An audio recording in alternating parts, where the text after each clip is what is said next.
से आज के मीडिया में वो उन्हें हीरो बनाया जाना चाहिए था। ये कौन लोग हैं जो अपनों को मरता हुआ देख रहे हैं, दूसरों को बचाने की कोशिश कर रहे हैं। पता है कि बिजली जाएगी और अस्पताल पर बम गिरने वाला है, ठीक से पता है, 100% पता है कि यही होने वाला है, तब भी वो मरने के लिए वहां पर खड़े हैं। इस 10 वर्षों में भारत के लोकतंत्र पर कितना हमला हुआ। न्यूज क्लिक पर छापे को केरला के मीडिया वन चैनल पर जब प्रतिबंध लगा, एनआईए का केस था, तो कितने चैनलों ने इस पर बहस की। वो करेंगे भी।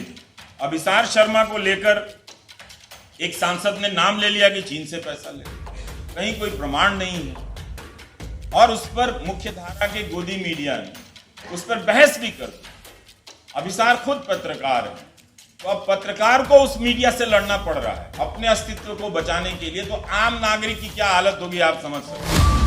आम आदमी की अब हालत ये हो गई है कि हर दिन मुझे 50 मैसेज आते हैं कि आप नहीं करेंगे तो कौन करेगा। क्या मैं सारे अखबारों का विकल्प हो सकता हूँ, सारे चैनलों का विकल्प हो सकता हूँ? जाहिर है नहीं हो सकता। और मुझे हर किसी को हर दिन की शुरुआत में ही 50 से 100 लोगों की उम्मीदें तोड़नी पड़ती है, बड़े बड़े अक्षरों में लिखकर बताना पड़ता है कि हाँ मैं ही हूं और मैं नहीं करूंगा। ये मैं नहीं कर सकता हूं क्योंकि इसके करने की अपनी एक पेशेवर प्रक्रिया होती है, जिसके पास मेरे पास संसाधन नहीं है। जो चैनल चल रहे हैं, जो अखबार चल रहे हैं, ये उन्हीं को करना है। तो पहले होता था कि मीडिया आदमी के पास चलकर जाता था, अब आदमी मीडिया के पास चलकर जा रहा है, तब भी कोई नहीं सुनता। अभी तो बिल्कुल भी नहीं कर सकते। इसराइल और गजा को लेकर जिस तरह से उनकी रिपोर्टिंग है वो बहुत खराब है, लेकिन उसी रिपोर्टिंग में उन्हीं चैनलों के प्रतिनिधि आप देखेंगे जो गजा में मारे जा रहे हैं। 28-29 पत्रकारों की वहाँ पर हत्या हुई है इस युद्ध में, और ये चैनल कम से कम इसमें इतना लिहाज बचा हुआ है कि कह रहे हैं कि हमारे संवाददाता हैं। मुझे ठीक से नहीं मालूम कि ये इनके पूर्णकालिक संवाददाता हैं या अंशकालिक हैं, स्ट्रिंगर हैं, लेकिन फिर भी ये कहना कि ये हमारे संवाददाता हैं। और उन पर इसी दौर में आप देखिए कि वहीं के पत्रकार हैं जो उस युद्ध क्षेत्र से रिपोर्टिंग कर रहे हैं, उनके अपने बच्चे मारे जा रहे हैं, परिवार के लोग मारे जा रहे हैं, फिर भी वो रिपोर्टिंग कर रहे हैं। तो क्या इस तरह का सपना और जज्बा इतने बड़े देश में है? अब तो कोर्ट में भी आप क्या ही कहें,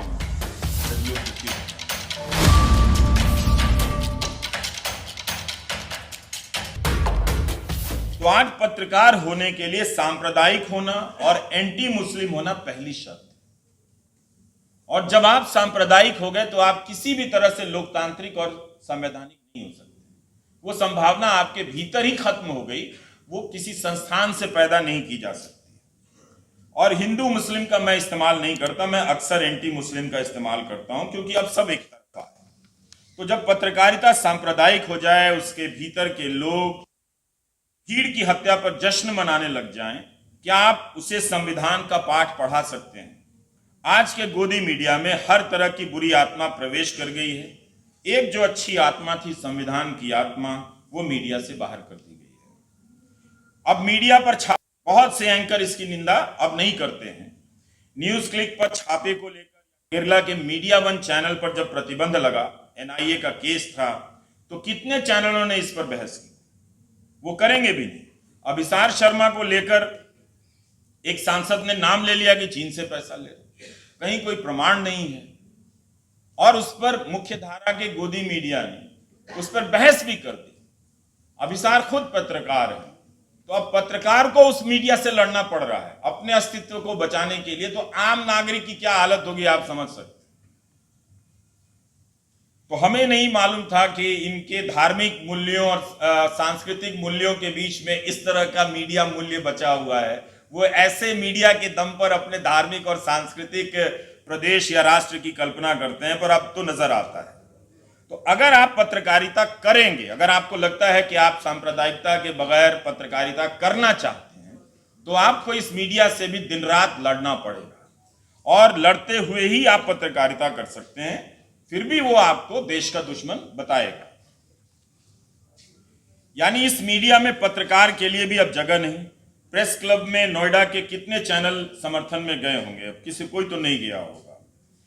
तो अब बहस ये सब होती नहीं है। गोदी मीडिया के मूल्यों का भी अब संहार कर रहा है।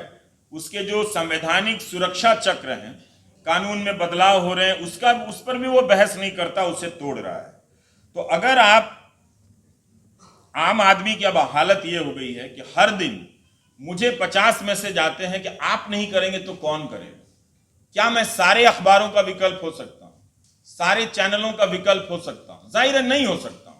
और मुझे हर किसी को हर दिन की शुरुआत में ही हर 50 से 100 लोगों की उम्मीदें तोड़नी पड़ती है, बड़े बड़े अक्षरों में लिखकर बताना पड़ता है कि हाँ मैं ही हूं और मैं नहीं करूंगा, ये मैं नहीं कर सकता हूं, क्योंकि इसके करने की अपनी एक पेशेवर प्रक्रिया होती है जिसके पास मेरे पास संसाधन नहीं है। जो चैनल चल रहे हैं, जो अखबार चल रहे हैं, ये उन्हीं को करना है।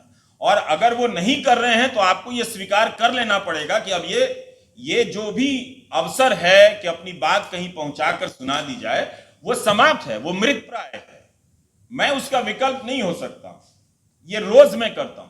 और आम आदमी क्या कर रहा है, अब जब प्रदर्शन करने निकलता है तो वो ट्वीट, एक पोस्ट बनाता है, उसी पोस्ट को सैकड़ों दर्जनों पत्रकारों के ट्विटर हैंडल पर पोस्ट करता है, कोई नहीं सुनता है, उसकी कोई नहीं सुनता है। तो पहले होता था कि मीडिया आदमी के पास चलकर जाता था, अब आदमी मीडिया के पास चलकर जा रहा है, तब भी कोई नहीं सुन रहा है। 2019 में ऑस्ट्रेलिया की केंद्रीय जांच एजेंसी ने एबीसी न्यूज चैनल पर छापा मारा और एक पत्रकार के घर भी छापे पड़े थे। तो क्या हुआ था कि इसके विरोध में वहां के जितने भी क्षेत्रीय अखबार थे, कम प्रसारण वाले, और राष्ट्रीय अखबार थे, अधिकतम प्रसारण वाले, इन सब ने अपने पहले पन्ने पे कुछ काट पीट लगा दिया काले रंग से, जो लिख के उस पे काली स्याही लगा दी कि जिससे आप पढ़े नहीं। विरोध में सारे अखबारों ने किया था और टीवी चैनलों पर विज्ञापन चला था कि जब सरकार आपसे सच छुपाना चाहती है तो वो क्या है जो छुपाना चाहती है। इस तरह से चला था उस देश में। हम मदर ऑफ डेमोक्रेसी, क्या हमारे यहां चल सकता है? नहीं चल सकता। तो ये, और इन पत्रकारों ने रिपोर्ट क्या की थी? रिपोर्ट ये थी कि अफगानिस्तान में ऑस्ट्रेलिया की सेना ने किस तरह से युद्ध के नियमों को तोड़ा है और युद्ध का अपराध किया है। क्या आप आज के भारत में इस तरह की स्टोरी की कल्पना कर सकते हैं? नहीं कर सकते। और इससे वहां के जो प्रधानमंत्री थे उस वक्त, नाम भूल रहा हूं, लिख कर लाया था कहीं, स्कॉट मॉरिसन, बड़ी दिक्कत हो गई उनकी। तो एक राइट टू नो कोएलिशन बना था, राइट टू नो कोएलिशन। हमारे यहां right to know, RTI, right to information कानून है, उसकी दुर्दशा आप जाकर देख लीजिए कि क्या हो गई। उस कानून का भी इस्तेमाल सूचना हासिल करने के लिए ये लाखों करोड़ के विज्ञापन वाले मीडिया में आपको एक दो पत्रकार ही मिलेंगे, वो भी अखबार में मिलेंगे। तो जो आरटीआई का कानून लाया गया, जिसका सबसे ज्यादा इस्तेमाल पत्रकारों को करना था, उन्होंने ही सबसे कम किया। 2014 के पहले कुछ हुआ होगा, 2014 के बाद तो अब करते भी नहीं है, और कोई करके लाता है तो भी 5 मिनट है, काफी है, हो जाएगा, खत्म।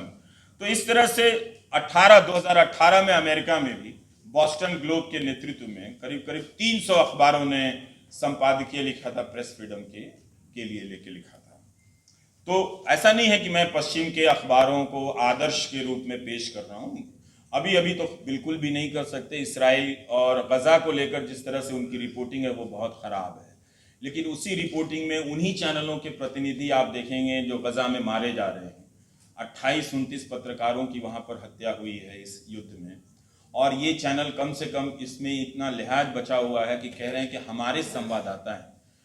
मुझे ठीक से नहीं मालूम कि ये इनके पूर्णकालिक संवाददाता हैं या अंशकालिक हैं, स्ट्रिंगर हैं, लेकिन फिर भी ये कहना कि ये हमारे संवाददाता हैं।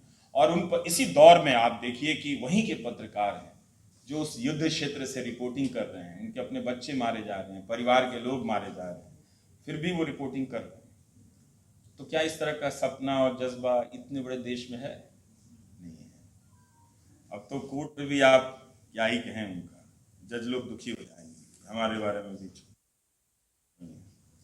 तो इस तरह से आप देखिए कि कितना एक जरूरी पेशा था, डॉक्टर की तरह ही एक जरूरी पेशा है। डॉक्टर भी वहां से नहीं भाग रहे हैं, अल-शिफा अस्पताल के डॉक्टरों ने तो मैदान छोड़कर नहीं भागे, वो वहां टिके हुए हैं। कायदे से आज के मीडिया में वो उन्हें हीरो बनाया जाना चाहिए था कि ये कौन लोग हैं जो अपनों को मरता हुआ देख रहे हैं, दूसरों को बचाने की कोशिश कर रहे हैं। पता है कि बिजली जाएगी और अस्पताल पर बम गिरने वाला है, ठीक से पता है, 100% पता है कि यही होने वाला है, तब भी वो मरने के लिए वहां पर खड़े हैं। इस 10 वर्षों में भारत के लोकतंत्र पर कितना हमला हुआ। नागरिकों से जब लोग मुझसे पूछते मुझे क्या करना चाहिए, मैं बताता हूं उपाय। ऐसा उपाय बताऊंगा कि कपड़े भी गंदे नहीं होंगे। तुम इस गोदी मीडिया के अखबार और न्यूज चैनल को 250 रुपया देना बंद कर दो। इतना काम नहीं होता। जिन अखबारों में सांप्रदायिक खबरें छपती हैं, जिनके खिलाफ छपती हैं, वो भी लेके पढ़ रहे होते हैं उसे, क्योंकि उनमें उनका भी फोटो छप जाता है कभी कभी। तो जब आप इस मीडिया से नहीं लड़ सकते, तो जब आप कोई भी लड़ाई आज के दौर में इस गोदी मीडिया के बनाए हुए मूल्य जाल से लड़े बगैर, वो लोकतांत्रिक और संवैधानिक लड़ाई हो ही नहीं सकती। इसका मतलब है कि आप समय बर्बाद कर रहे हैं। खत्म कर रहा हूं।